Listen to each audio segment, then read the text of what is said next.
What's up, everyone? It is Denise Salcedo. Welcome back to the channel. Today, I am going to be doing WWE Elimination Chamber prediction show. But before I get to all of that, I do have a very special guest for the first time ever. This is a first time ever collaboration. My guest for today is the editor of PWTorch. He is the host of the Wade Keller Pro Wrestling Podcast.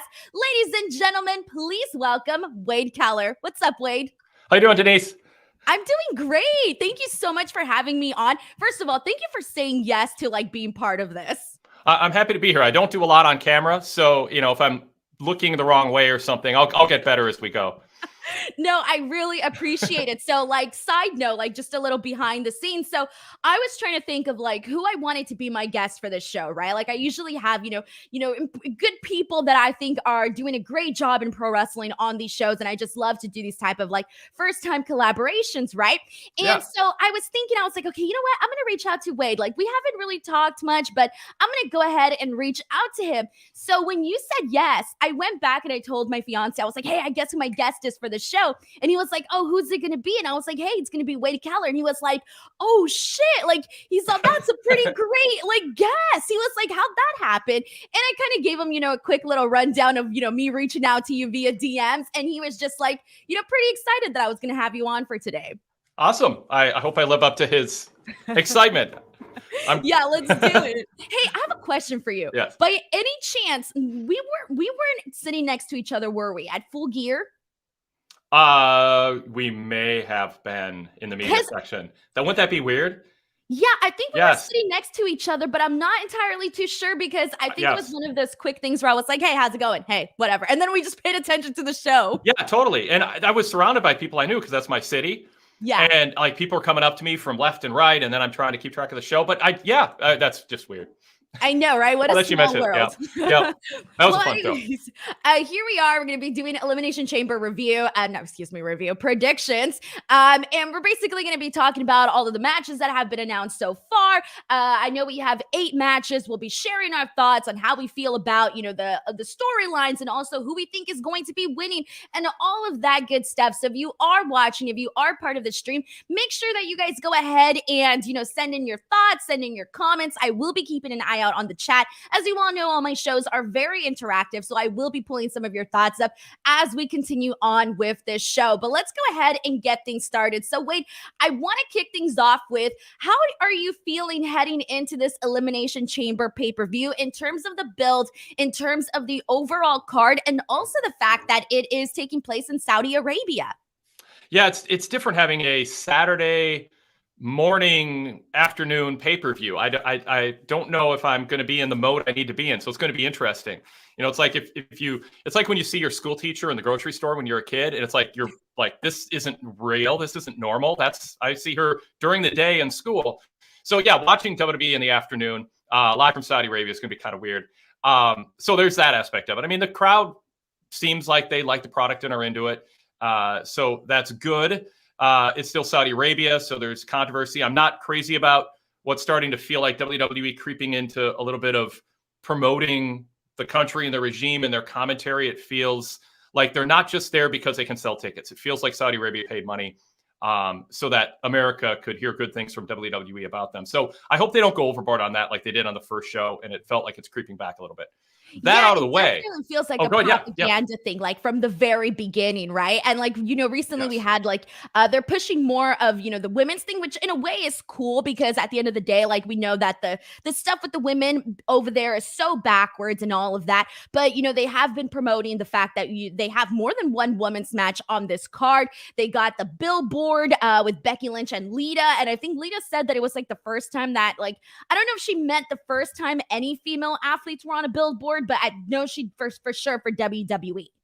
Yeah. And I mean, they could have just done this with the first show. The idea that every show we're being a little bit more modern with women. It's like, why don't you just do that on the first show and not turn it into some big multi-year thing? You can just decide to be decent towards all genders from the beginning and not just, but obviously WWE's touting this right now. And if they get too heavy-handed, there's going to be a backlash. Let it just be what it is.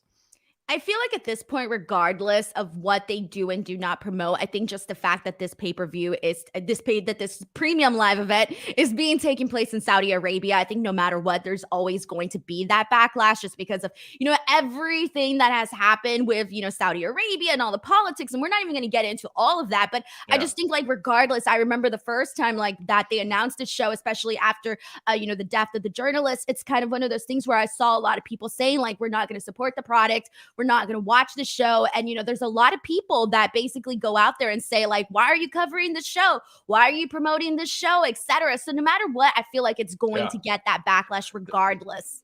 Yeah, there's people who still won't watch it. And, they feel bad because this is not like a Thursday afternoon, watch it or don't watch it type show. This is a big show. This is the only WWE Premier Live event between the Royal Rumble and WrestleMania. So you kind of can't not pay attention to it and still follow WWE. There's a lot going on in this match, or Exactly. there's a lot of matches where there's a lot at stake for WrestleMania. Oh, yeah, definitely for sure. Like, this is one of the shows where you're going to get a clear, better idea of what we're probably going to be expecting over at WrestleMania. Absolutely. So, with that being said, let's go ahead and jump right into it. Let's get into our predictions, all of the matches that are taking place on the show. And I'm going to kind of get things started with the matches that are probably, on the lower end of the card. And then we'll kind of, build our way up. So let's go ahead and kick things off with Rey Mysterio versus The Miz. This was a match that was recently added after, the little debacles that have been going on Monday Night Raw. Wade, let's be real. Do we care about this match whatsoever? Is there any interest? I mean, it is a preliminary match. I don't know that there's a ton of interest in it. I mean, Miz is a big star in WWE, and I think Rey Mysterio belongs on WWE Premier Live events. He's a legend. And, there's a small roster that WWE has right now where there's only so many matches you can have. And I think Rey and Miz, they've told a decent enough backstory with it where there's something behind it. But you're not wrong to mention this first if we're going from least to most important. Although they may take issue with Drew McIntyre and Madcap Moss. But I think even that involves, in Drew McIntyre's situation, somebody who might be main eventing, sometime very soon, where Miz and Rey seem like they're on that next level. So, I mean, it should be a, good match. I'm not quite sure what to expect storyline-wise coming out of it. I think in Saudi Arabia, the idea, and really Vince McMahon with pay-per-views in general, he thinks, I think, more than the average fan does about how do we make the fans happy. And so I think we're going to see a lot of baby faces winning. And I think Rey probably wins this one. There's the X factor of the storyline with Dominic and Rey that got heated and then on the back burner. And so there's always in the back of my mind the possibility that something will go on with Dominic and Rey that leads to a misunderstanding that then propels something later. So those are a couple talking points from this. And that's the thing, too, is that I feel like they've been sort of like on and off teasing this Rey Mysterio, Dominic split up. And then there was, everything that they did kind of ahead of the Royal Rumble. And then they didn't really do anything with the Mysterios at the Rumble. So it was kind of like dropped. And now, we're going into this with the Miz. But like for me, it's just been like, I think the story for this, like he tripped me. No, he didn't. The referee saw it. No, he didn't. All of that stuff. That's probably been like my least favorite things that we've been seeing on Raw. And like my interest in this match is rather low. And the reason I say that is because like right now, I just haven't been a fan of what they've been doing with Rey Mysterio. I'm like, this is a guy that like, I feel they could be utilizing his time on the roster so much more in a way where it's like exciting. But I feel like this partnership with Dominic Mysterio has kind of, it's brought it down just a couple of nods. The excitement of, seeing Rey Mysterio on camera and in the ring, etc. As for The Miz, I haven't been like too nuts about, a lot of the Miz storylines. Obviously, I liked what he did with Bad Bunny at WrestleMania, and that was all fun and dandy. And the recent stuff with Edge was pretty decent. But I just feel like this combination, it's where it's like, okay, well, I'm not too crazy about the story being told here. Yeah, you know what you're going to get with both of them at this stage. And there is an argument to be made that less of Rey would mean more because he's such a legend. He's been, there's fan affinity for him is so strong and runs so deep. And if everything he did was special, but he appeared less often, they might get more out of him. But I mean, it's not a bad choice to go, we want him on every show. We want him on every pay-per-view. But I mean, yes, you're right. This does the Miz feud with Edge was pretty intense, and we have the forgotten storyline with Rey and Dominic that wasn't really wrapped up, and so this just does feel kind of like patchwork. Well, we don't have anything for Miz, we don't have anything for Rey, so I'm curious if this match delivers something that makes this feel like it's propelling us towards something more relevant for either wrestler, or if it is just sort of a bridge to get both of them to something else. Exactly. And I agree with you too. I do see Rey Mysterio winning this. In fact, I think he needs to win this. I mean, at the end of the day, he's on the cover of their, 2K22 video game. So I feel like give the guy a win. Let's do this. Like, even though like I haven't been crazy about the storyline and I'm not, as crazy about the match, I am expecting hopefully a good match out of this because we know that, Rey Mysterio can go. So let's go ahead and jump into the next match that we got in here. Let's talk about this False Count Anywhere match. This is Drew McIntyre versus Madcap Moss.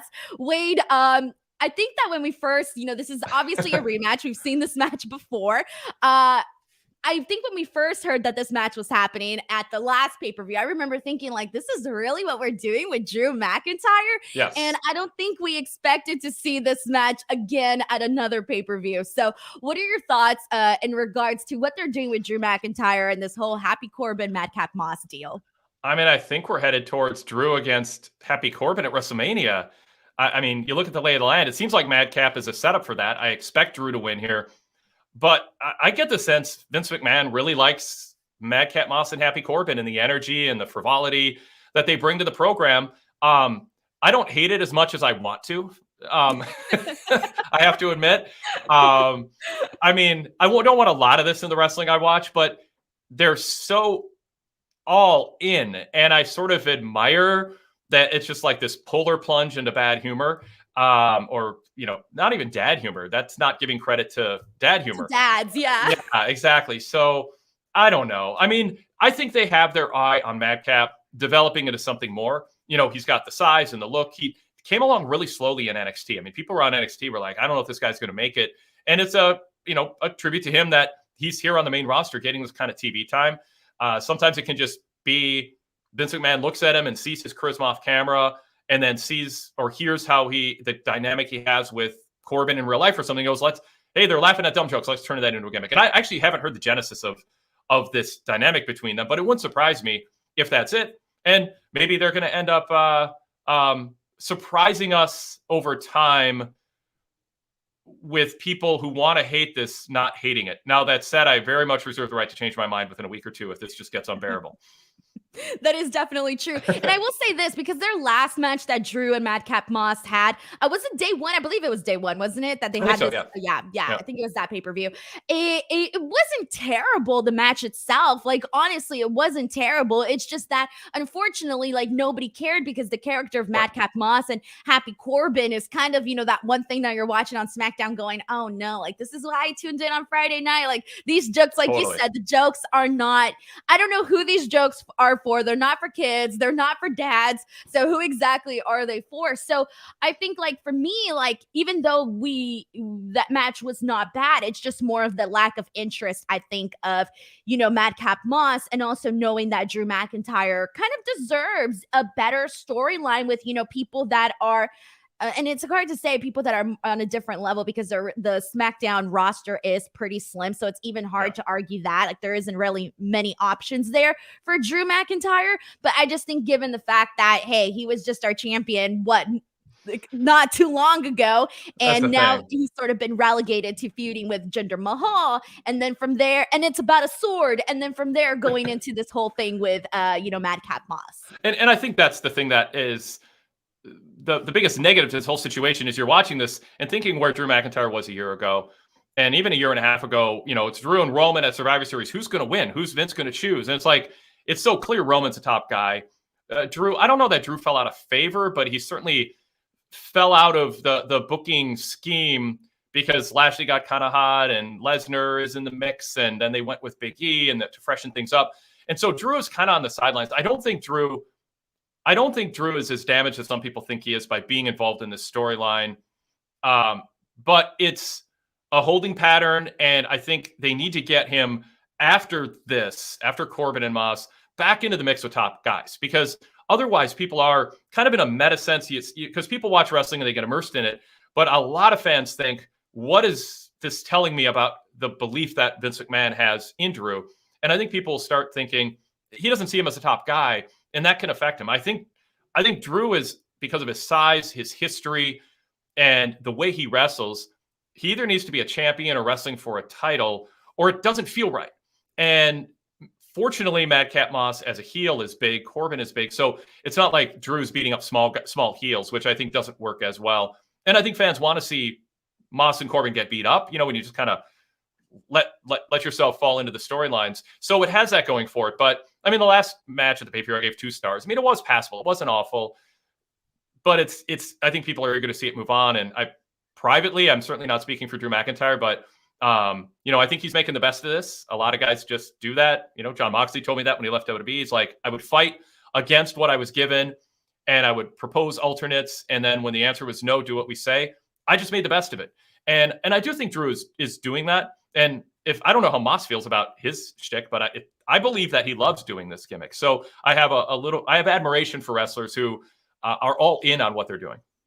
And Drew McIntyre seems that kind of guy like that. I'm just going to make the best of it, and we're going to make it work, and let's, take what we've been given and, try to make something of it. So I definitely see that. So Wade, in terms of who you have winning here, do you see Drew winning here? Do you see Madcap Moss winning here? I mean, the only circumstance where Drew loses is if Happy Corbin interferes, and then there's a rematch where Drew beats Madcap on TV, but he's still upset at what Happy Corbin did, and that leads to a match at WrestleMania. So I put that scenario out there. I mean, I think Drew's got to win, plow through Madcap Moss. He's not at a point where, as much as I'm sitting here trying to justify and talking people off the ledge when it comes to Drew about this feud, if Drew loses to Madcap Moss, I think that's hard to recover if you're Drew and end up being a top guy come April and May. I think people will remember him losing under almost any circumstances to Madcap. So I would advise against that. I hope that doesn't happen because I think Drew's really talented. And I think given what he did during the pandemic, he deserves better. And I think fans want him in a top spot. And so if he's healthy and can go, looking at WWE's roster, they need him. And we haven't mentioned Cody yet, but if Cody comes in and he's a heel, Cody and Drew is really good, but it only means something if Drew doesn't feel like he's been marginalized and downplayed for the last 6 months. And there's not a ton of opponents for Cody or any new person on the rise. If Braun Breaker got brought up, you need strong top guys who have been protected. You're not protecting Drew if you have him lose to Madcap, even with interference. And I go back to WWE wants fans cheering at a show like this. There's not a good reason to not put Drew over Madcap. I completely agree with you, 1,000% on this. And just to add to everything that you said, can you imagine the Twitter outrage of people going, Vince McMahon really had Madcap Moss defeating Drew McIntyre? What is this? Don't tell Vince. He's going to want to do it now. He likes going after the Twitterverse. Trust me, if one of Vince's not sidekicks, but inner circle people tell him, oh, Twitter's really mad at you for that finish, Vince is like, yes. That's not going to discourage him. I'm so happy about that. I did something right today. Exactly. Yeah. And we have a lot of people here that are also going for, Drew McIntyre. A lot of people are expecting Drew McIntyre to win from this as well. People pointing out that he needs to move on from here. We got Wilson here who says that he actually likes Drew working his way through the mid card before returning to the main event. So there's, people are seeing the pros in this. And I'm glad that you also mentioned, his run as champion, because unfortunately he was handed a really hard card, Finally, he becomes champion. It's this big momentous thing in his career. But look at that time period. It's the Thunderdome era. He's not getting to enjoy that with the fans. So I feel like that did, hurt his stock a little bit. And then going from, not being able to really enjoy the championship run the way previous champions have in the company to then, like we said, being relegated to, working with lower card guys. So I do want to see Drew McIntyre on that rise once again. So we'll see what goes on there. But let's go ahead and hop into our next match that we're going to be talking about. And the next match that we are going to be discussing is the Usos defending their SmackDown tag team titles against the Viking Raiders. So Wade, in terms of your hype for this match on a scale of 1 to 10, where are you? Oh God. 1.8. Would you rank this one a lot lower than some of the other ones? Well, I mean, I think you're doing them in the right order, but I just don't think the backstory's been great. Right. I'll be like here. Like I basically went in the order that like WWE.com had them listed in, but it's Okay, pretty well, much like they have them in the right order. Yeah. WWE has it in the right order. I mean, from a hype standpoint, I mean, the champions beat the challengers in a singles match because WWE didn't want to be predictable for once. And then they interrupted a promo and stole their helmets. And it wasn't emphasized. It doesn't feel important. The Viking Raiders, lost on TV one week and then became number one contenders the next week. I mean, the tag division is so thin, unless you're long-term planning, which is not a McMahon thing to do with tag team divisions. Typically it needs more attention and more long-term planning than they gave it, and they didn't. So this really is, again, looking at, well, who can the Usos wrestle? We want them on the show. What about the Viking Raiders? And you get, 2-3 weeks of hype. The Raiders, in NXT, I think they had a better persona and it worked better. In WWE, as happens with a lot of people get called up, they got cartoonized too much. And, it's a little too cosplay. Some of the special lighting promos they did, I just, unfortunately, WWE isn't good at promoting like badass brawler wrestlers and framing people that way and protecting them that way. And if that's what the Raiders need to be, but instead they're cartwheeling cosplayers, it doesn't feel like a big time match. The Usos have had epic tag team matches. This will be a good match. The Viking Raiders are good, and the Usos are good. So I'm not like, it's going to be a fun match, but it doesn't feel super important. It feels like it's on the right show. Not a main, top pay-per-view. Yeah, 100% agree with that. I think the issue with the Viking Raiders is that they're cool, right? Like they could legitimately be a cool tag team as we have seen in the past. But like you mentioned, they've been severely cartoonized. And like it's just been like now you don't really take them that seriously. The tag team division has been very, very poor, both on Raw and on SmackDown, in my opinion. It's just a bunch of the same guys, pretty much working the exact same matches over and over. We need more depth in the tag team division on both rosters. And like for me, it's like going into this match, I would be stunned if the Viking Raiders were to defeat the Usos. Like stunned. I'd be like, what are we doing here? And that's not what you want. You don't want that. You want to have the opportunity. You want to have a couple of people saying, you know what? There's a good chance the Viking Raiders might win, but absolutely nobody is, buying that whatsoever. So it's definitely, for me, it's definitely the Usos. But I am expecting some fun spots during this. Ivar is going to go in there and do all of his, hits that he does. The Usos are really fun, so you're going to be seeing a lot of that. So I think it'll be like a fun matchup, but I hope that it's just a quick in and out and let's go. Let's hop into the next thing. Like, I don't want to waste a lot of time on this match because I already know that it doesn't really mean anything, just given the fact that we already know the Usos are winning and the Viking Raiders necessarily haven't been portrayed so seriously on the SmackDown tag team division. Yeah, imagine if the Viking Raiders, if WWE had a little more depth in the roster and the Raiders had a secondary feud that felt meaningful. They got mic time. We got to know them a little bit better, but not in like wouldn't this be cute if these guys said this in a 20-second soundbite, but really got to know them a little bit and understand. And I know it feels weird saying this about a Viking Raider WWE sports entertainment tag team, but there would be value in seeing them as people with aspirations as opposed to just characters who are on call to fill a slot. And so, again, we could say this any year about WWE, about most of the tag team feud, so it's not real original. But had they been having the Viking Raiders on some sort of winning streak, plowing through some people for 6 weeks leading up to this, there'd be doubt. We'd think maybe the Viking Raiders are going to headline WrestleMania, or not headline, but be tag champs at WrestleMania and be defending the titles rather than, and maybe the Usos would be chasing them and it would matter. But fans pick up on wrestlers who are in historically significant positions, and they also know when someone is a placeholder to get us to the next big feud. And unfortunately, that's what this match feels like. But like you said, it'll be a good match. And over under on time is probably about 11 minutes. Yeah, hopefully. We got a question here from Sean Garner who says, who do you think beats the Usos for the tag team titles? Right now, I don't really feel like I have somebody that I would say this is who's going to beat them. Like, I feel like they had a cool opportunity to do something with Los Lotharios. Like, I feel like they had a window, a very small window of making them feel like a legitimate tag team. I think that given the fact they've really just been like 50-50 booking Los Lotharios, like they've one week taken wins, other weeks taken million losses, etc. I feel like that window has kind of, closed, or at least rather tightened.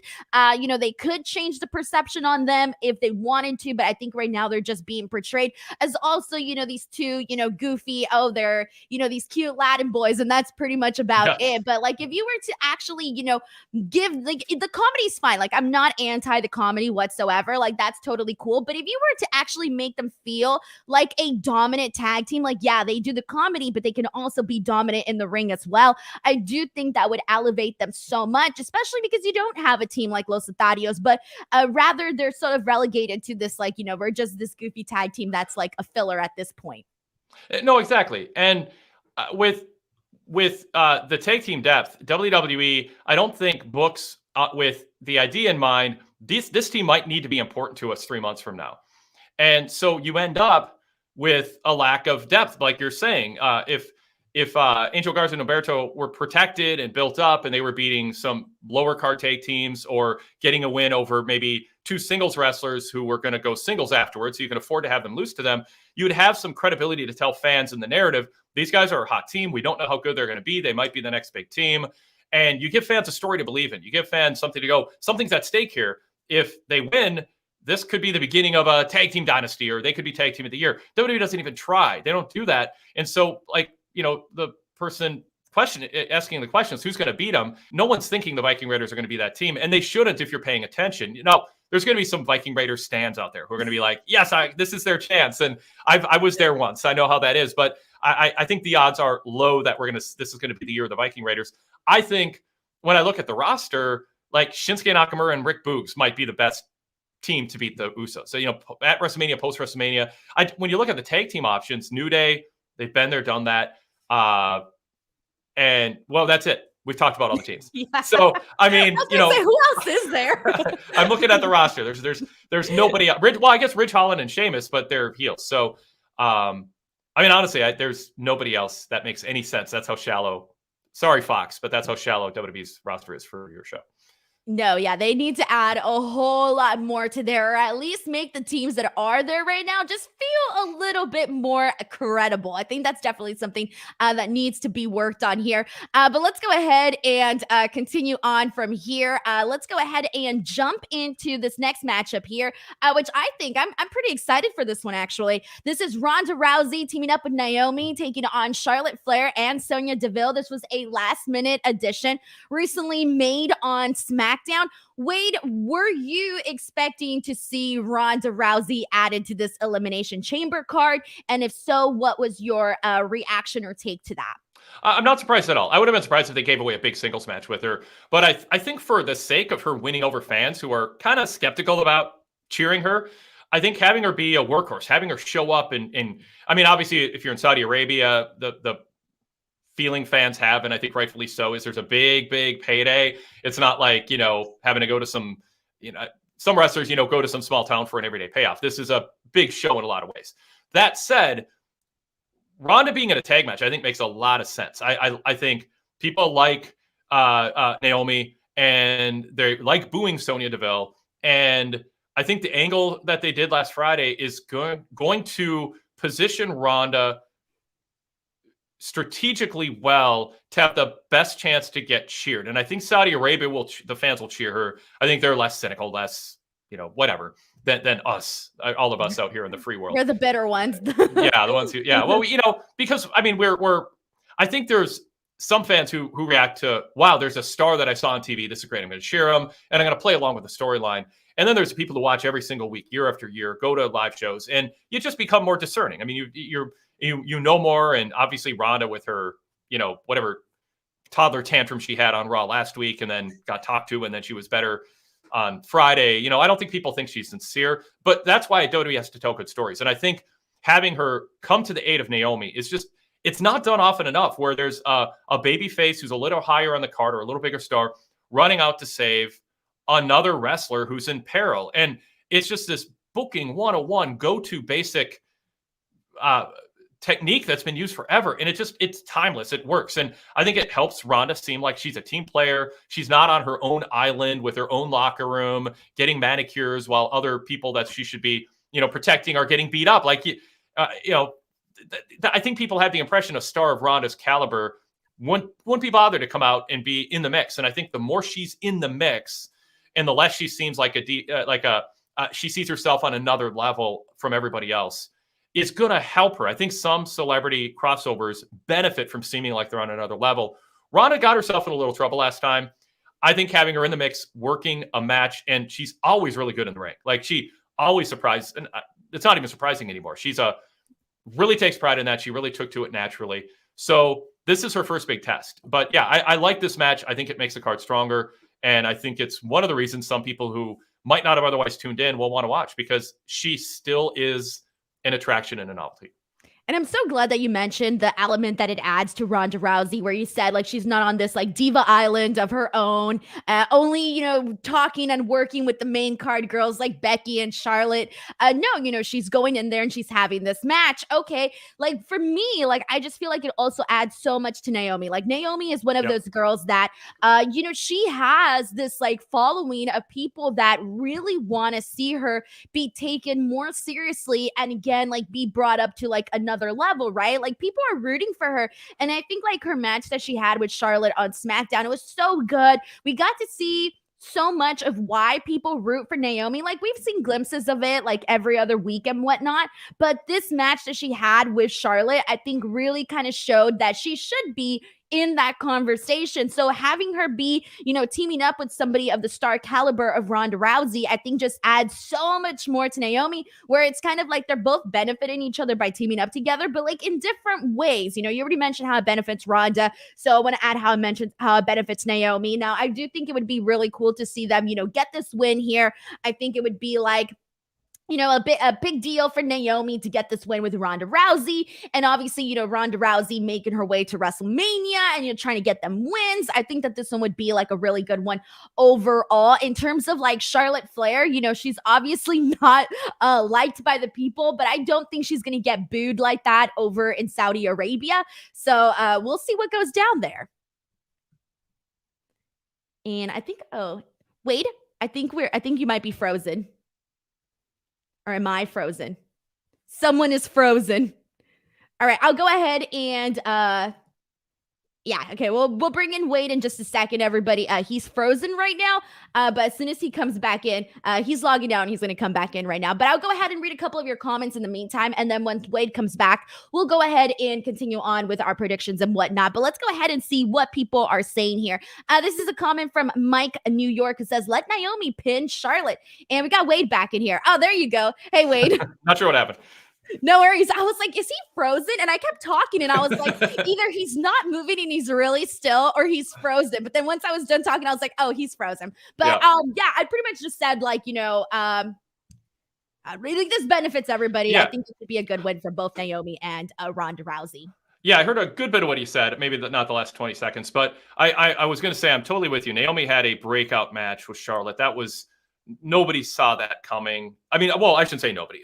But I think that for people who weren't sold on Naomi being a true top tier competitor who could deliver in a match with that amount of time, you know, credit to Charlotte too, for sure. I mean, obviously it took two to make that match happen, but people have seen Charlotte in those matches before. So I don't want to not talk about Charlotte having a great match, but Naomi was the one who was more a man bites dog than dog bites man. It was more unusual, so it's the more of a talking point, and it moves her up. And it also was a quality of a match that justifies her being in a tag team with Ronda Rousey. I think without the storyline with Sonya Deville, without this high quality match with Charlotte, I don't know that people buy this as, well, what's Naomi doing there with Ronda? Somewhat, but you're after more than just her existing fan base. You want to expand that, and I think this last week does it. And I think at Elimination Chamber, Naomi has a chance to be in the mix in a match where everybody else feels big. Even Sonya Deville, because of her executive status and how much TV time she gets, feels like it, and how infrequently she wrestles. It feels like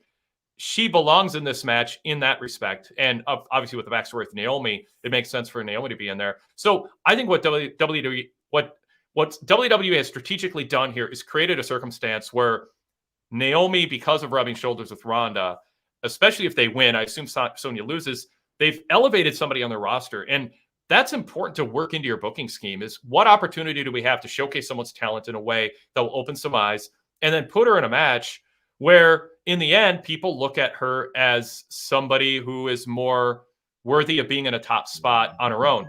Ideally, there would be more women that they could move in and out of main event matches and not have the same, 5-6 people. And Naomi might be in that.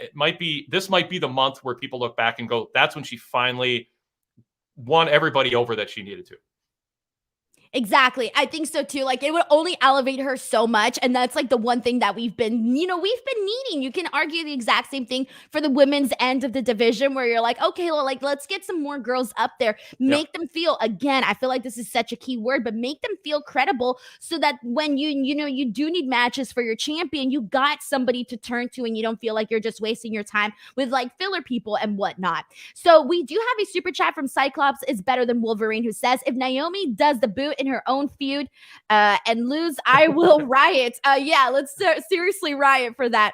Adam Pearson, thank you so much. Adam sends in a super chat saying, we have 3 women's matches in Saudi Arabia. Nice. Yeah, at the end of the day, it's still something that, regardless of, whether or not this is propaganda or whatever you want to call it, I think at the end of the day, it's still, something beneficial coming out of that regardless. So let's go ahead and hop into, after this is the one I'm really excited to talk about, Wade. Like, I'm not even gonna lie to you, I'm very excited about this next match, and this is for the Raw Women's Championship.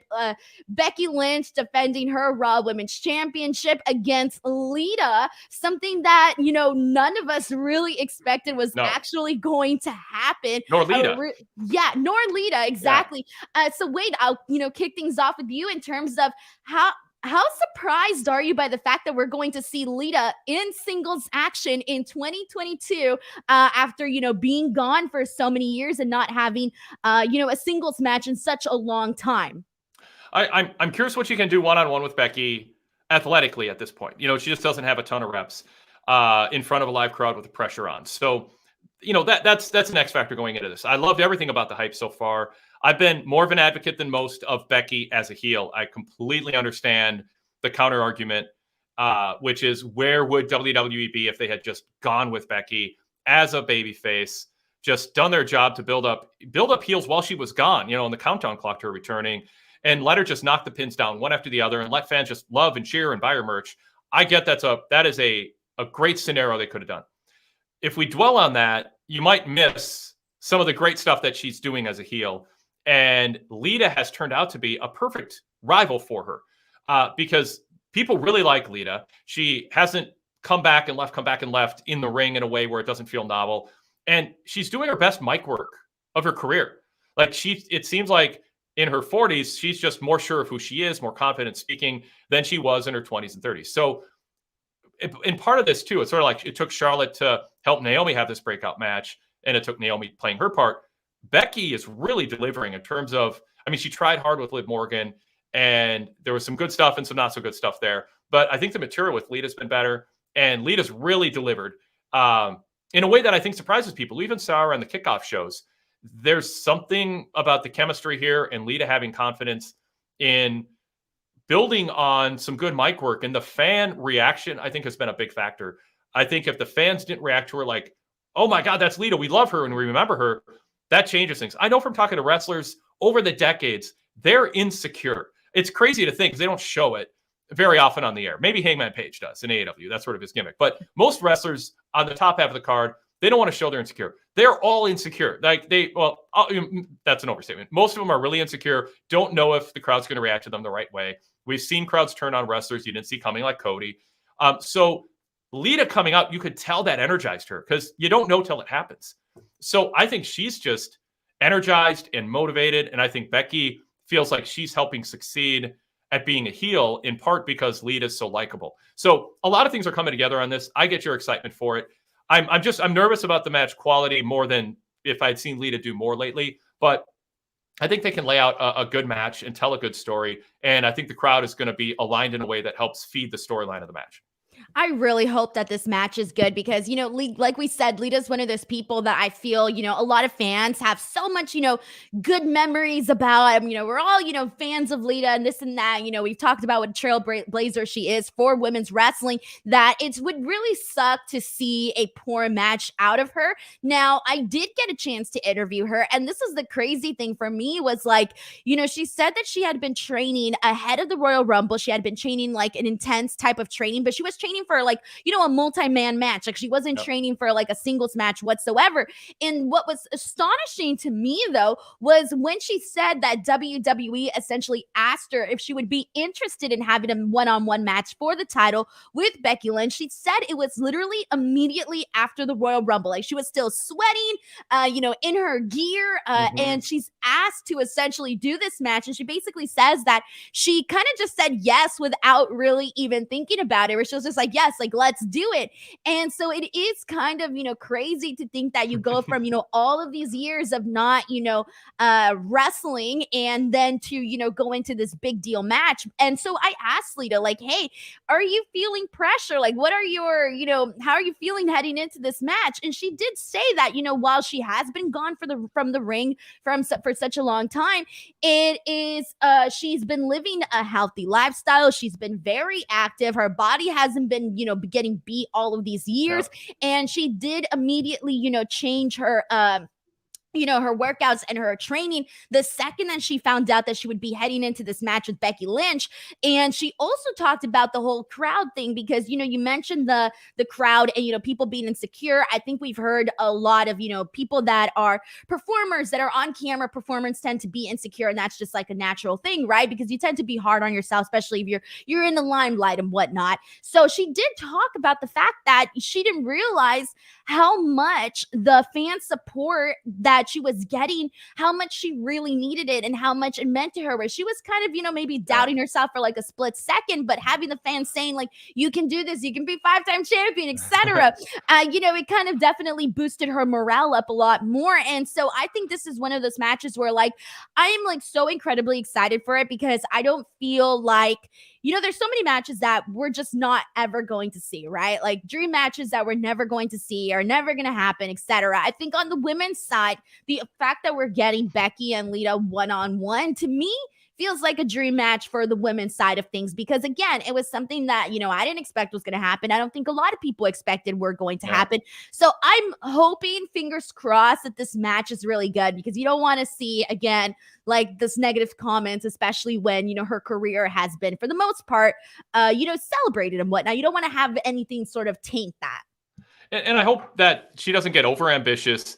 Because to me, the story you want to tell is a story that gets the fans emotionally invested in the ebb and flow and the near falls and the outcome.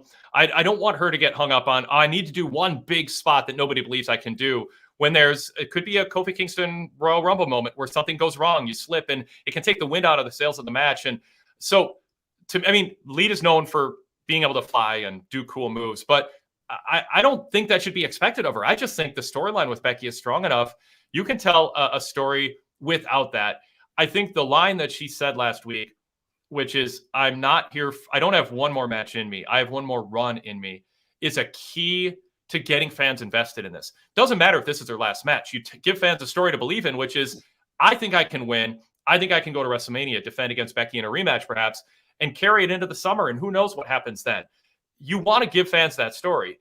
And Lita's got the connection with the fans, and she's good enough historically in the ring, but it is different to train for a multi-person match versus having all eyes on you the whole time. You've got to hit the ropes. You've got to have your timing on. And if something goes wrong, you've got to kind of get back on the bike and recover and not just be frozen. And in a Rumble, you can mask that stuff. So I'm not trying to make her nervous if she's watching. She's had thousands of matches, but there is, wrestlers tell me all the time, there is ring timing that you need to get back. And obviously she can go in the ring, but that's why I said in my initial comment, in front of fans with a camera on you, it's different. So like I said, I think they've done what they can storyline wise to get fans invested in this. And I am not ruling out Lita winning. If Lita was an audible at the Rumble to have her have this match and they think she's doing good work and the crowd's reacting to her, I I'm not ruling out she wins. I mean, I think Becky is defending against somebody else coming out of the chamber, but maybe Lita wins, but then loses it on TV. We have 6 weeks of TV between this and Mania. There's a lot of stories you can tell in the meantime. So I don't think this is as obvious a decision as you need to make it seem in your mind if you want to have fun watching this and buy into some near falls. Exactly. And here's my thing. Like, I feel like heading into this, like, there's one part of my brain that's like, Denise, it's going to be Becky Lynch. It's going to be like Becky Lynch is going to defeat her. Great. It's going to be a little greatest hits match, for Lita, and, just like a dream little matchup. Right. Yeah. And, I'm expecting Becky Lynch. Like, I would say 95% of my brain is like Becky Lynch, but there's that like small percentage of me. I'm calling that the fangirl percentage of me. That's Yeah. like, well, what if they decide to shock everybody and give this to Lita, WWE is, they do like to create moments and all of that. Well, this would technically be considered a moment to have Lita essentially become Raw Women's Champion. So there's this tiny part of me that's like, well, what if, like you mentioned, they could, I am expecting Becky Lynch to be, the person that whoever, wins the Elimination Chamber essentially goes on to face Becky Lynch. But there is a tiny part of me that's like, well, they don't have to go that direct route. They could, go back and forth a little bit. I don't know. We'll see what happens, right? So I am looking forward to this. And I think also I forgot to mention in terms of Becky Lynch, I do think that I wasn't a fan of this new, character for her since her return at SummerSlam. I haven't been a fan of it. But it wasn't until this feud with Lita where last week on Raw, where she's like, doing this really nervous, crazy haired, and she's, looks like she hasn't slept in ages. Oh, I loved it. I think that was my favorite thing that she has done since she came back, where I legitimately was sold on this like psychotic, on the edge of a breakdown Becky Lynch. Loved it. We have a super chat from 3 Digilets. Thank you so much to 3 Digilets, who says, Lita hasn't flown in a minute. A couple of minutes for sure. Thank you so much to 3 Digilets for sending this in. All right, guys, we have a couple more matches to get into really quickly. I just realized we haven't even gotten into the Elimination Chamber stuff, but just a friendly reminder, if you guys haven't subscribed to this channel, please make sure you guys do. You can check out that interview with Lita that I have. You can check out the interview that I did with Aaliyah and so many more. But let's go ahead and continue on. Let's get into the Women's Elimination Chamber match for an opportunity at the Raw Women's title at WrestleMania. So this is the person that will most likely be headlining with probably Becky Lynch. So here we go. The women in this match include Alexa Bliss, who's returning back to the ring, Liv Morgan, Rhea Ripley, who had a great, gauntlet match over on Raw, Bianca Belair, who ended up winning that gauntlet match and will be going on last, versus Doudrop and Nikki A.S.H. So Wade, in terms of the women in this match, do you feel that the winner feels pretty crystal clear in terms of who it might be? I think we can rule out almost 100% 2 people, Liv Morgan and Nikki A.S.H. I mean, they needed 6 women in this match, but Liv already had her turn and Nikki's just not in that spot. From there, I don't think people should watch this and rule out anybody, but Doudrop losing in the gauntlet match on Monday. I was watching that moment carefully because Rhea Ripley had a grueling prior several minutes of action that if Doudrop beat her, you could still say we're protecting Rhea Ripley because she was the first entrant. And then maybe they're thinking big things for Doudrop. And I don't know. I mean, you'd have to then have either Becky turn or Doudrop turn. So it still is very unlikely, still was very unlikely. And then she lost. And I'm like, okay, they see her as more of a gatekeeper than someone they're totally sold on and shooting to the top. So the Doudrop, very unlikely also. Then you get into 3 more intriguing possibilities. Rhea got a showcase opportunity on Monday.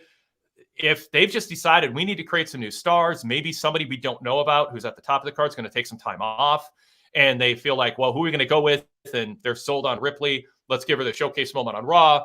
Let's tell a story. Let's get her in the mix with a big name. Okay, you can maybe make your case for that. Again, I don't think so, but that's the best argument I can make if I'm advocating for that. But then it comes down to Bianca Belair and Alexa Bliss. Bianca, I think, makes the most sense, but if you can afford to delay it, so when it happens, say at SummerSlam, it feels more distant from the feud that they've already had, it might feel like a bigger deal. But I also think Bianca Belair deserves to be on the marquee in the main event at WrestleMania. Like, booking wise, you might think, oh, it's better if it takes a little longer. But if you're trying to establish firmly, and we talked about this with Drew, that Bianca is a top wrestler. She's not in the moving up and down, up and down. She can't be in the mid card of a WrestleMania this early in her career. So I'm making the case that I think it would be bad for Bianca's brand for her not to win and not to be on the marquee of WrestleMania.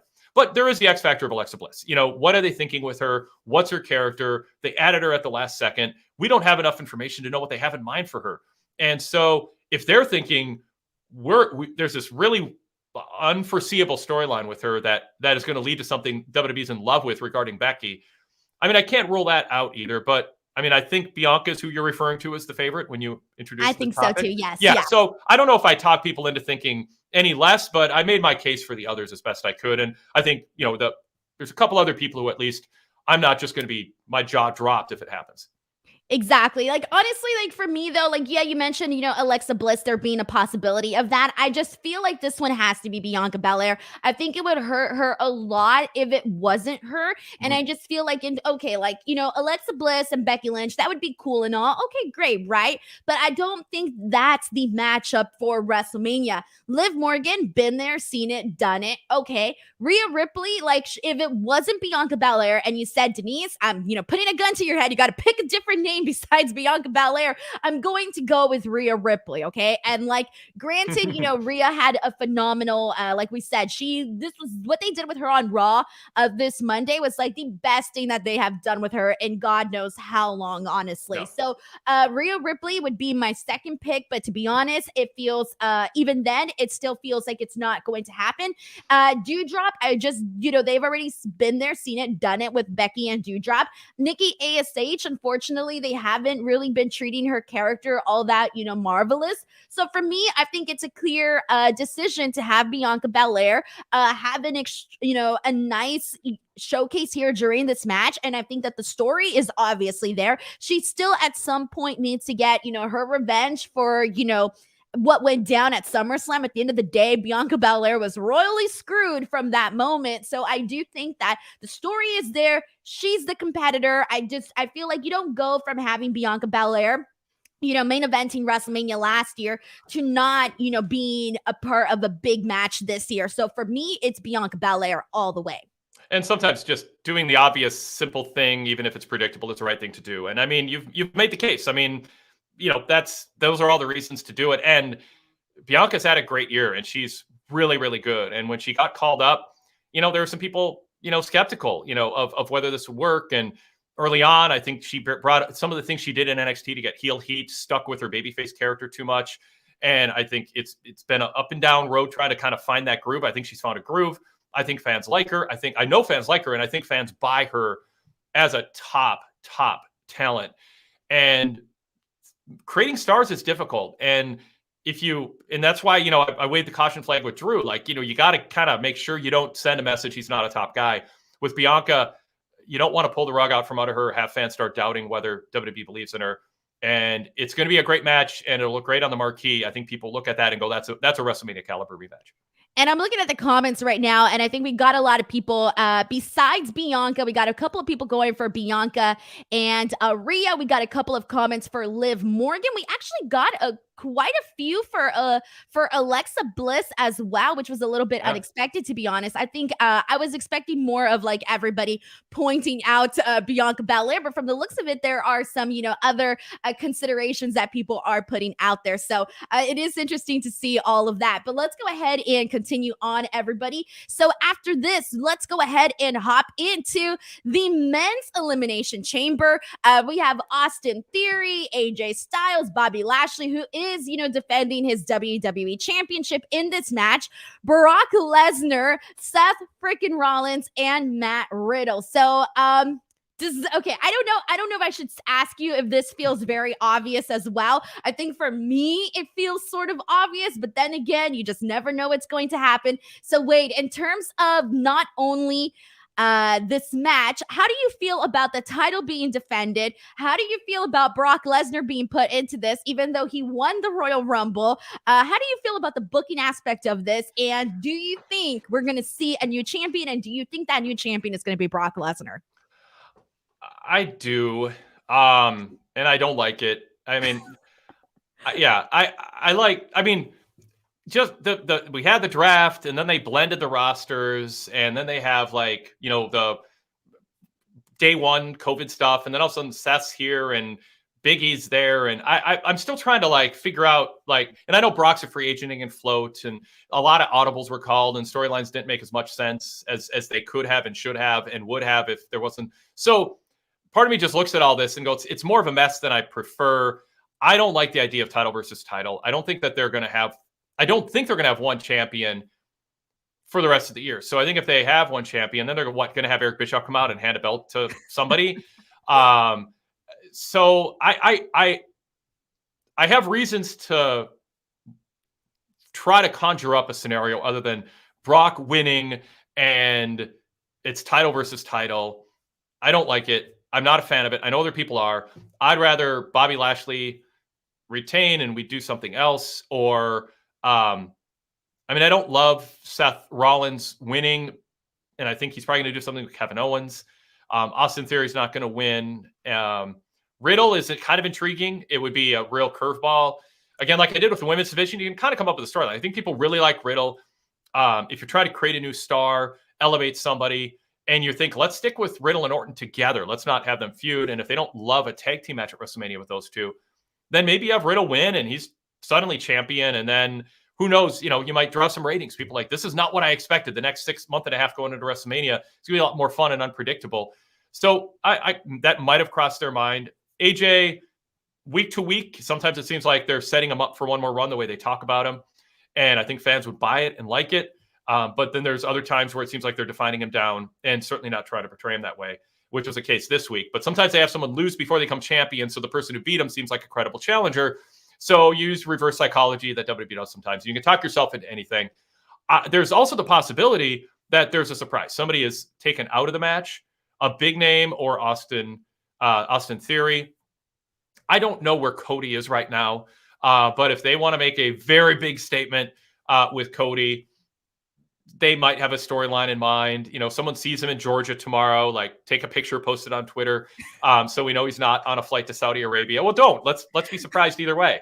So there is some rumors out there that there's going to be some big surprises on the show. I hope nobody does what I call show off reporting in like an hour before the show, reveals some big twists that then you can't avoid on social media. Don't do that. There's other ways to get your self-esteem than spoiling everything for everybody. And there's other ways to make money than getting clicks off of giving away the finish of something before it happens. So my plea to the world out there, if you have inside information, keep it to yourself the day of the show. Geez. But if there's a fun surprise, I'm for it. I'm going to be typing up my report and reacting to it. So, but yeah, Brock is Brock, and he almost always wins when you think he's going to. It's not a, they did their thing. It's not a prediction. It's a not guaranteed. What is it now? I'm forgetting. A spoiler. Oh, no. I just said spoilers. Yeah, spoiler. Yeah, there you go. I'm fine with those spoilers. So that's my rant. Yeah. Here's the thing. Like, I gotta tell you, like, I know that the whole Cody story has been, absolutely nuts. We've been getting so much information coming through, but I just I feel like now that you mentioned this, possibility of, there being the surprise and, who knows, they could, I don't know if, Cody is, reportedly headed to WWE, and hey, what a better place to make a big old, newsworthy thing than Elimination Chamber.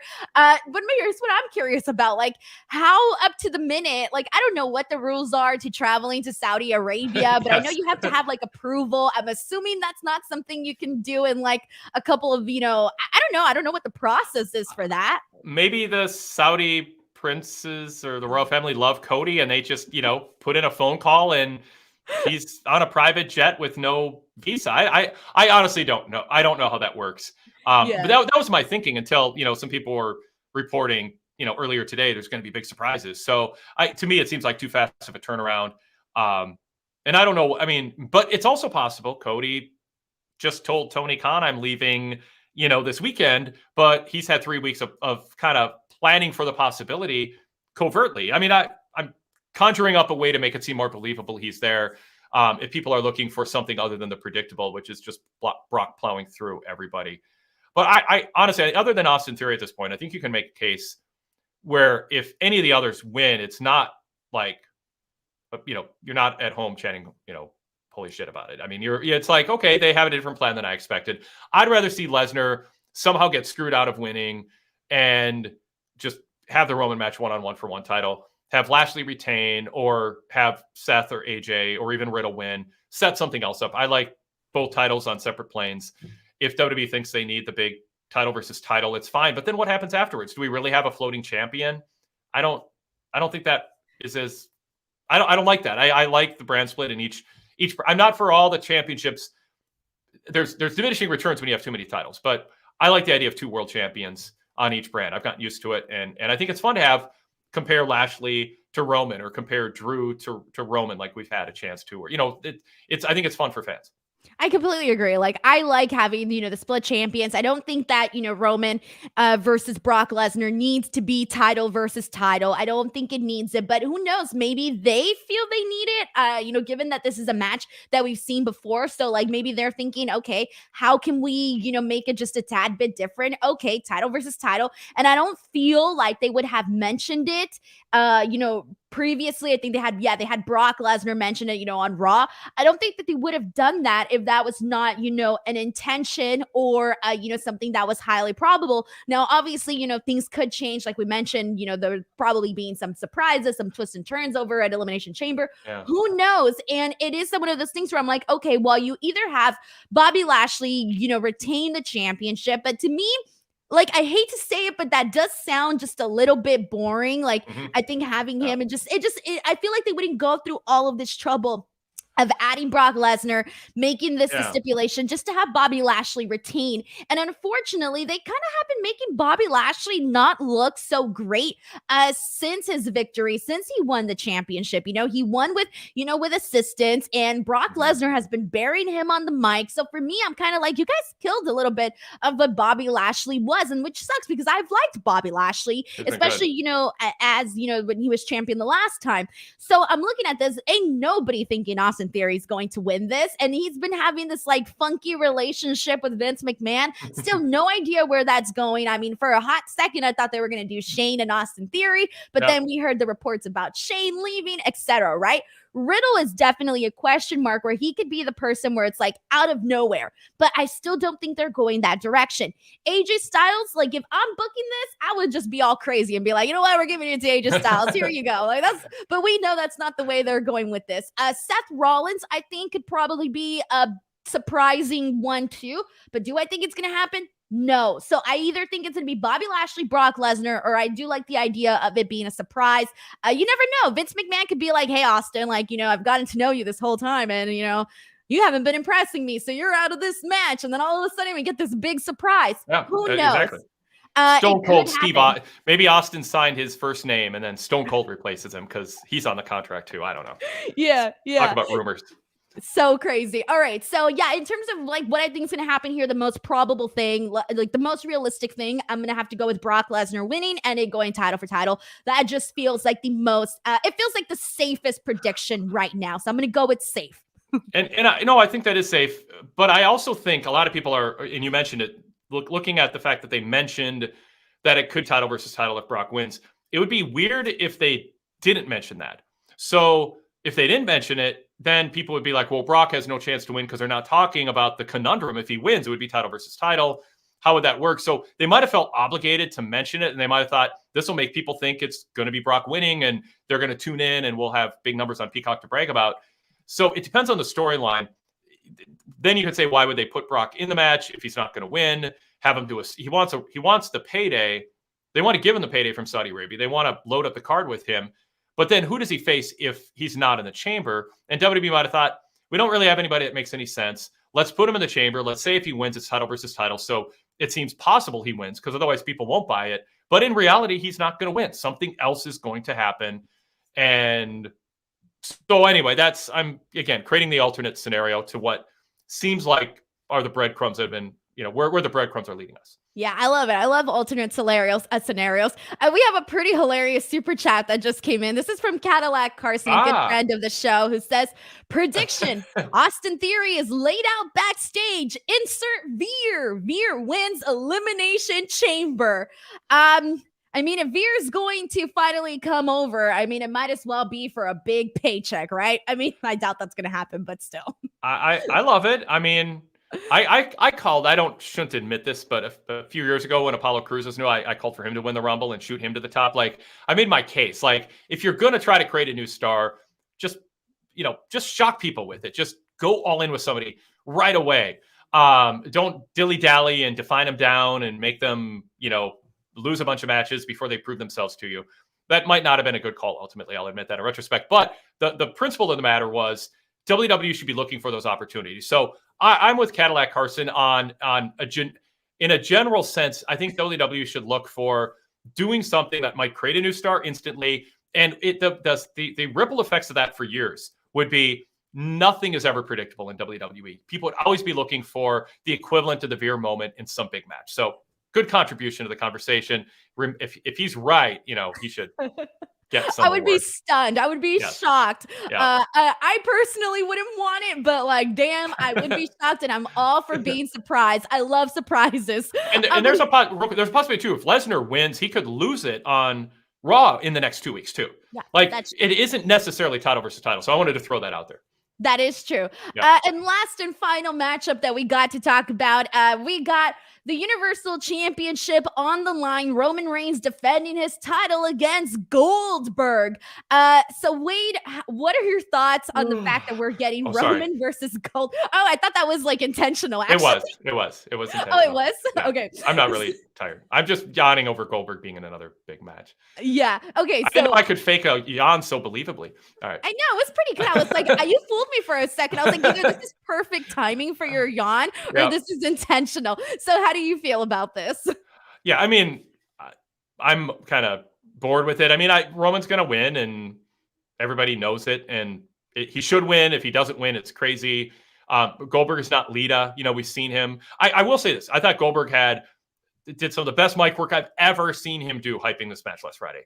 And the sit-down promo was really well constructed. I think he said what needed to be said. I talked about how Lita saying, I'm not just back for one match. I got one more run in me. I thought Goldberg acknowledging what fans were saying, which is he's lost lately. He hasn't looked good lately. And he's saying, hey, there were doubters and I let them get in my head. Now they're not. And I've got a new approach. I think that's good to get that out there. Hang a lantern on what people are saying about you and then create an alternative narrative on television. And he did that. I thought it was his best mic work. And that didn't convince me he's winning. But, I mean, for a special attraction match in Saudi Arabia, it's at the end of his contract as far as anything that's been reported. I mean, it's fine. But, I mean, it's what's going to happen. I mean, you can imagine it in your head. And I don't think there's going to be any surprises. And then you just have the idea of, we talked about Lita not taking chances. That Goldberg better not hurt Roman because he's not, used to being in the ring and getting reps. I know he's strong, but in lifting a lot of weights and all that, but they're putting Roman in the ring with a part-timer in his 50s who has had some history of some clumsiness or mistimed things. I just hope they're careful. That would really screw things up. So anyway. Yeah, and I get I'll be honest with you, Wade. I get so much crap for admitting that I'm a Goldberg fan. I get so much shit for it. It's that one thing where everybody comes at me for, and I am a Goldberg fan. But even then, I'm just like, damn, man, y'all can't do this to me. When you're a fan of somebody, but then the booking behind them is terrible. The performance aspect of it's not that great. It gives you little to defend yourself. So for me, it kind of bums me out. That unfortunately Goldberg has become very unlikable in this scenario because I'm like, damn it, and I like that. I mean, if Goldberg is in a let's say two heels take out Dominic and Rey's looking for a partner to get even. Let's say it's Madcap and Happy Corbin and they beat up Dominic brutally and now he's got a broken ankle and he can't wrestle and Rey's like, I got a friend, I got to put in a phone call, and Goldberg shows up. To me, that's the appropriate use of Goldberg. You get the pop. It's the Ronda, it's the hero running to the rescue of somebody. And then he doesn't have to work a singles match. And to me, that's a new dynamic. That's a fresh dynamic. Having Goldberg in a world title match, they just walks in and just gets it because a year and a half ago, he didn't get one he was supposed to deserve. I mean, at least they explained it a little. Yeah, it's not a great storyline. If you're going to use Goldberg, I think use him. The fans will accept and embrace him a little lower in the card. And then you can give a rub to somebody else. Not that Rey needs a rub, but you can come up with some other younger wrestler who maybe would really benefit from sharing screen time with Goldberg, kind of like Darby and Sting are doing in AEW. If WWE looked for that opportunity, or Veer, have Goldberg against Veer and have Veer beat him, and now you've given Veer a moment. If they're very serious about pushing Veer, I doubt they are. I don't feel like they are. Well, these, you know, I would pick somebody like, I don't know, like a Ridge Holland or somebody like that. Well, I don't know. Seriously, honestly, if Ridge Holland had a short-term program with Goldberg and he beat him in Saudi Arabia, you are elevating Ridge Holland. You're giving him this moment that fans go, wow, this guy beat Goldberg on a big stage. So to me, that it's a lost opportunity to get something more out of Goldberg. Exactly. But I think in terms of like who's winning, I think we're all on board that it's going to be Roman Reigns. It's got to be Roman Reigns. Don't bet against that, people. Don't bet if you're betting $20, don't bet against Reigns ever. Please don't. Please don't. We got a massive super chat from Bridget Houlette. Bridget, thank you so much for this massive super chat. Bridget says, thank you for all your hard work. You keep me updated on everything wrestling. You have no idea how much I appreciate this and how much I appreciate your support. Seriously, thank you. Thank you. Thank you so much. Shout out to Bridget, everybody. We also got another super chat. This one is from Mike New York, who says there's rumors that Big Swerve that will affect WrestleMania card. What if Brock costs Roman to make WrestleMania a 3-way? So what? Brock, Roman, Goldberg, and Goldberg? Oh, I wouldn't like that. Would you? You're a Goldberg fan. Why are you rooting against your guy? Yeah, see, because they've given me no reason to root for him. You see, like, the predicament that I'm in? They're not. I mean, yes, there could be a big swerve. I don't think it's going to involve. I mean, even WWE has to know Goldberg is in here just to give Roman something to do in Saudi Arabia. I don't think they're excited about putting him in a sharing the marquee with Brock and Roman. I that diminishes a dream match. I don't see it, Mike. I don't like it, and I don't think it's going to happen. Yeah, I don't think it's going to happen either. I mean, well, I don't know if it's going to happen or not, right? But I just don't think I'd be so crazy about it. I just don't think that it's needed. But, you know, who knows? Again, I feel like this Elimination Chamber, I feel like they're going to want to prove something to the fans in terms of, like, you know, stuff can happen on these shows. Like, don't disregard these Saudi Arabia shows. And from the looks of it, they've been trying to prove that to us just by the, you know, all the stipulations and, you know, the chamber and, you know, this could be a WrestleMania match, etc. So they've been doing that. They've been proving that to all of us there just with that. Alrighty. So there you go. That was our prediction show. Wade, I want to thank you so much, honestly, for like taking the time to do this show.